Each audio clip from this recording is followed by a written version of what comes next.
Bienvenue pour les actus. Tout de suite, voici le sommaire de cette semaine. Économie, les soldes d'hiver 2019 ont démarré.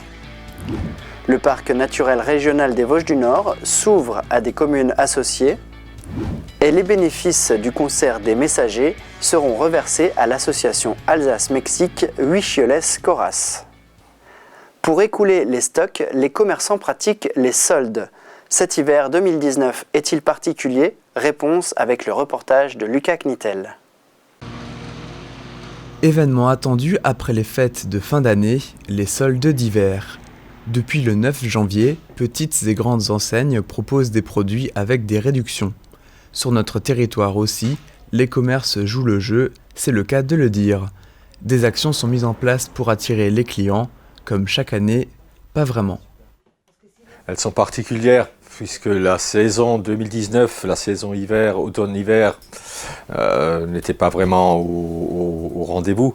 Et je dirais avec les événements qu'on avait en décembre, les gilets jaunes plus les attentats, c'est pas toujours ce qu'il y a de mieux pour le commerce, hein, puisque bon, ça ralentit un peu le rythme de tout le monde, hein. À la limite, ça fait une charge de travail en plus positif, puisque ça fait une charge de travail, ça fait bouger un peu les commerçants aussi, et le commerce, l'image des commerces qui sont au centre-ville, puisque bon, voilà, on met des affiches, on fait un jeu, on va faire un jeu pour la fin de semaine, jeudi, vendredi, samedi.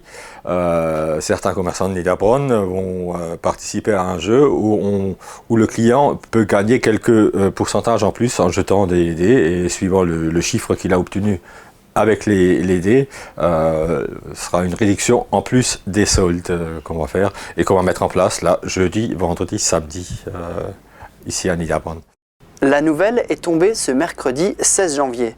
Selon nos confrères de France 3, le tribunal administratif donne raison à l'association Héron dans le dossier de l'amiante. Un jugement de fond qui ressemble à une victoire après de nombreuses manifestations régulières. Première réaction. Notre première réaction était évidemment tout à fait positive et même d'allégresse, parce que le greffier nous avait averti qu'on avait gagné vraiment 100% le délibéré. Aujourd'hui, on a reçu ce fameux délibéré sur papier. Il s'avère que notre allégresse est beaucoup plus nuancée. C'est une victoire sur la forme, mais ce qui nous intéresse, ce qu'on ne cesse de répéter, ce qui nous intéresse, c'est le fond. Le fond, c'est peut-on, oui ou non, enfuir de l'amiante à Niederbronn. Donc, en fait, le délibéré dit « Vous avez eu raison d'attaquer l'arrêté préfectoral, on annule l'arrêté préfectoral ». Par contre, l'histoire de l'enfouissement d'amiante et peut-on, oui ou non, enfuir de l'amiante à Niederbronn, on est toujours dans le flou. Voilà. À l'appel de l'Association des maires ruraux de France, certaines communes ont mis en place un cahier de doléances et de propositions. C'est le cas à Niederbronn-les-Bains. Disponible à l'accueil de la mairie, ce cahier est ouvert jusqu'au 25 janvier. Il sera remis au préfet, aux parlementaires et à l'association des maires du Bas-Rhin. Ici, comme dans d'autres villages du secteur, les citoyens demandent à s'exprimer, mais surtout à être entendus.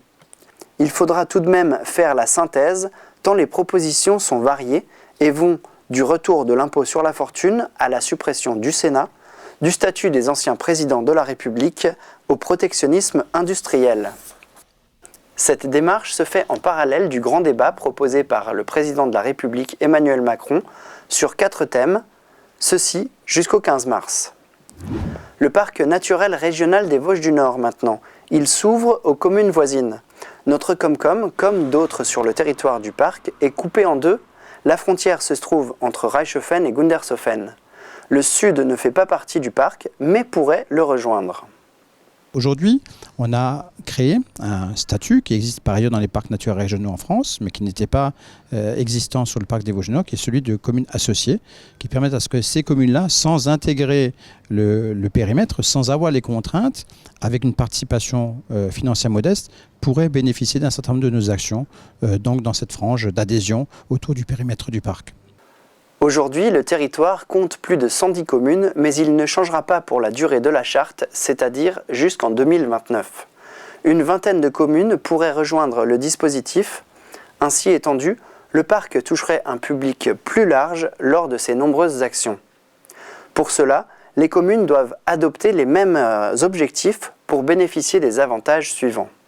Je pense en particulier aux conseils que l'on donne en architecture. C'est aussi une demande, notamment de certains agriculteurs, de certains producteurs, qui souhaiteraient bénéficier de la labellisation parc naturel régional. Donc là aussi, on a ce travail-là à leur côté. C'est aussi d'améliorer la connaissance en termes de biodiversité de ces territoires-là. On a une très mauvaise connaissance de ce qui se passe dans les vergers qui se trouvent à nos proximités, de ce qui se passe plutôt dans ces milieux ouverts. Et bien avec ces communes-là, on pourra mener des actions de promotion, de développement, d'accompagnement de leurs projets communaux. Par la suite, ces communes pourront intégrer pleinement le parc. En 50 ans, ils ont sillonné la communauté de communes. Le groupe Les Messagers était en concert à Mertzwiller dimanche 6 janvier. Ils ont récolté plus de 1 200 € pour ce premier concert de l'année dans la ville. À l'église Saint-Michel de Mertzwiller, l'ambiance est au gospel. Cela fait plusieurs années que le groupe Les Messagers donne un concert au profit de l'association Alsace-Mexique Huicholes Coras. Notre but est de promouvoir bien sûr le Negro Spiritual, mais aussi par ce biais-là de soutenir des associations qui ont des projets et de les aider en faisant des quêtes lors des concerts qui leur sont destinés, voilà, pour soutenir différents projets humanitaires ou caritatifs. La première partie du concert est axée sur le gospel et Negro Spiritual, suivi de chants de Noël. Le groupe n'hésite pas à faire participer le public qui chante et clappe des mains.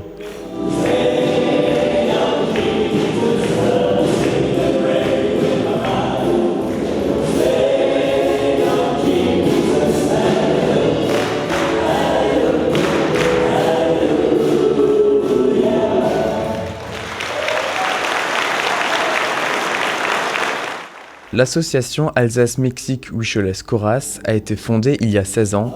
Elle soutient financièrement la Maison des Indiens de Guadalajara au Mexique, aussi appelée La Casa. C'est un foyer qui accueille les Indiens descendus des hauts plateaux de la Sierra pour se faire soigner. Elle prend en charge les soins médicaux, assure le transport des malades et héberge le temps des soins la famille des malades. Malheureusement, La Casa ne vit seulement que grâce aux dons. Et notre association, à travers toute son aide, permet à La Casa de rester ouverte toute l'année. Et je me rappelle, il y a de cela quasiment 15 ans, lorsque j'ai remis un chèque à la directrice de La Casa au mois de mars, elle m'a dit « Enfin, cette année, nous pouvons garder La Casa ouverte le reste de l'année ». À l'entracte et à la fin du concert, le public peut acheter les produits artisanaux confectionnés à La Casa. Tous les bénéfices sont reversés à la Maison des Indiens.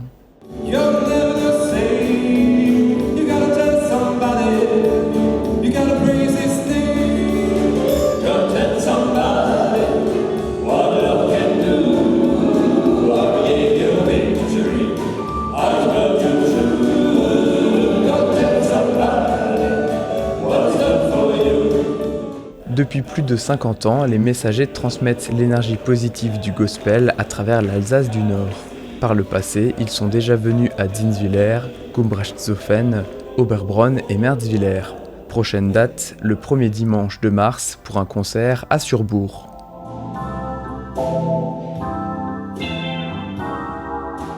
Voilà, et dans les prochaines actus, nous aurons encore droit à de la musique avec le concert du Nouvel An et les hivernales à Mertzwiller. En attendant, c'est l'interview de la semaine avec Sophie André, nouvelle directrice de la Castine, et je vous dis à vendredi prochain, bonne semaine.